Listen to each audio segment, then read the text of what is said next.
In nome de Patris et Filii et Spiritus Sancti. Amém. Estamos então, caríssimos, na terça-feira da terceira semana da Quaresma. A primeira leitura nos traz a nossa esperança, né? Não tem quem ouve esta leitura estando em refúgio que não espera de Deus esta graça, diante das promessas dos muitos sofrimentos, das muitas necessidades, da muita fome pela qual deve passar o mundo. A gente fica... E é por isso que nós fazemos a bênção, né? Todo domingo, antes do dia 27, nós fazemos a bênção dos alimentos, com esta esperança que Deus multiplique isso na hora da necessidade, quando estiver faltando em toda a parte, não se puder comprar mais, e a plantação não dá, então que Deus multiplique aquilo que nós conseguimos ter. Esta é a nossa, temos esta esperança. Né? Mas vós ouvistes que uma vez, falando com Pedro, diretamente com Pedro, disse para ele que, sim, o que ele ligasse na terra seria ligado no céu, e o que Pedro desligasse na terra seria desligado no céu. Outra vez, foi depois da ressurreição, ele disse isso para os apóstolos, para todos os apóstolos reunidos. Ele disse, que vocês desligarem na terra será desligado nos céus, e o que desligarem será também lá. E hoje, para quem ele diz? Prestaram atenção para quem ele disse hoje? Hoje ele diz essa mesma coisa, ligar e desligar. Mas para quem ele disse isso hoje? Ele disse para os discípulos, para todos os discípulos do Senhor. A igreja inteira, como tal, tem esse poder de ligar e de desligar. Às vezes, queridos, me parece que nós estamos mais ligando ao demônio o mundo do que desligando para a liberdade divina. Sim, isso é certo e seguro. Né? Se o papel da igreja entre as nações, digo assim sobre tudo isso, se o papel da igreja entre as nações tivesse sido reconhecido, né? Toda a dificuldade do milênio resulta aí, o orgulho das nações diante da igreja. Rejeitaram-na. O significado da criação do Estado americano é este. Rejeitaram a Igreja Católica. Construíram um Estado sem religião.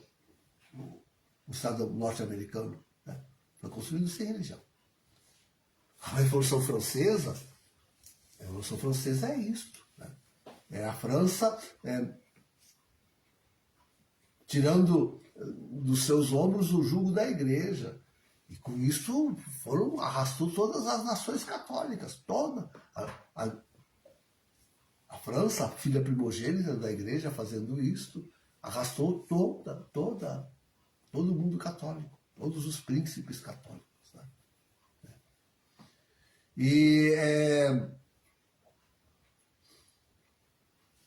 E ontem vocês viram o que aconteceu?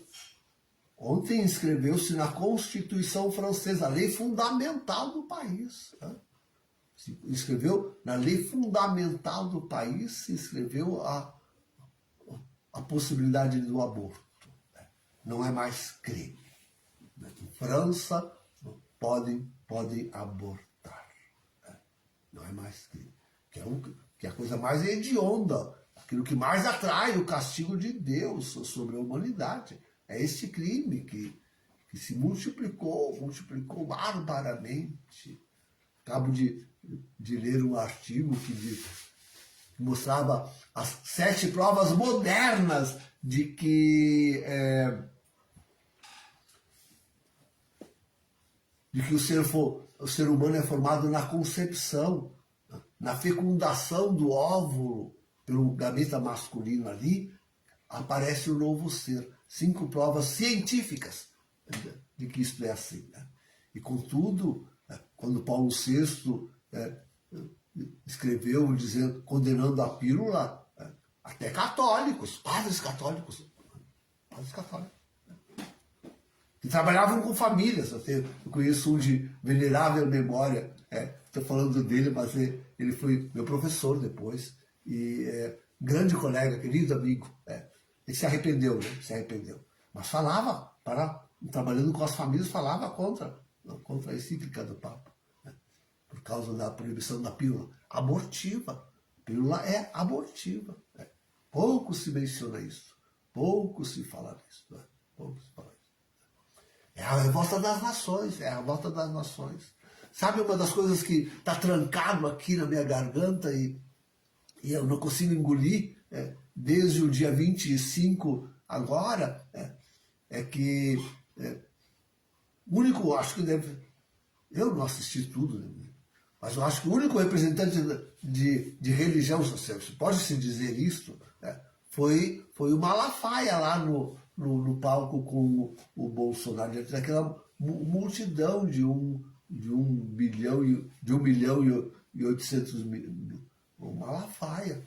E tá cheio de católico elogiando o apoio dele e o discurso dele. Eu não ouço esse homem, pode dizer, não ouço esse católico. Não foi um padre lá, convidado, admitido para fazer o sinal da cruz, rezar e abençoar aquela multidão. Não foi um padre.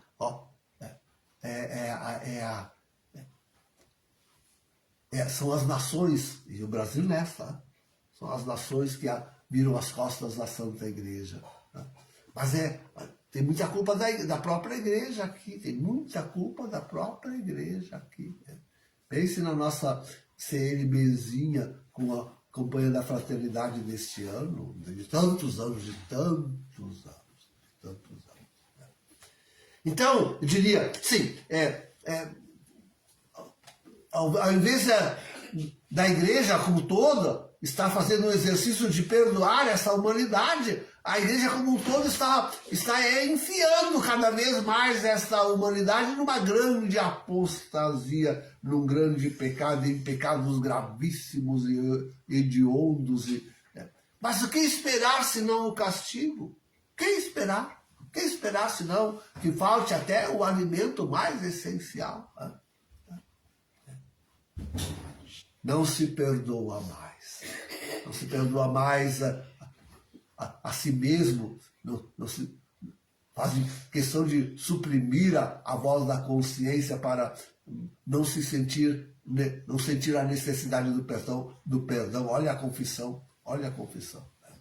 Olha a confissão. Não se perdoa mais o próximo, não se perdoa mais na família, não se perdoa mais nas comunidades. Pense em João Paulo II pedindo perdão das dívidas, e agora essa bolha tremenda que nós temos aí para estourar no mundo inteiro. Então, acumulou o pecado sobre o mundo, queridos. Acumulou o pecado, a falta de perdão sobre o mundo. Acumulou de forma tremenda, hedionda, terrível. Quem perdoará tudo isto? Restou um pequeno grupo aí, do qual nós fazemos parte, uma pequena parte. Somos um pequeno grupo dentro desse grupo, desse pequeno resto de igreja, que tem que aprender com coragem, que recebeu essa missão de exercer perdão sobre o mundo. O mundo precisa de perdão. Certamente na Santa Confissão. Certamente na Santa Confissão. E quanto é importante a nossa confissão frequente. Se aproveitássemos melhor isto. Eu queria que confessassem toda semana. Toda semana. Eu coloco aí à disposição no sábado de tarde, a tarde toda. tem umzinho, um pequenininho, um menorzinho entre nós que vem fielmente, todo sábado confessar. Entendeu? O menorzinho entre nós. Vem fiel, porque ele é fiel. Esse vem todos os sábados confessar. Mas nós somos normalmente só ele. Antes da missa também no domingo, né? Pelo menos. Então, mas claro que eu estou sempre à disposição aí, é fácil de confessar. Mas aí é o começo, ali é a semente desse grande perdão que a Igreja precisa exercer sobre a humanidade. A humanidade ainda sentirá falta desse pão, o pão do perdão. Ainda sentirá falta, ainda sentirá. Porque, sendo esmagada por tanta dor, gritará por perdão. Infelizmente, esse exercício maio de perdoar que a Igreja recebeu como um todo está tão esquecido, tão pouco usado. A humanidade ainda necessitará e pedirá perdão. Estejamos prontos, então, para perdoar. 70 vezes 7. Em nome do Pai, do Filho e do Espírito Santo. Amém.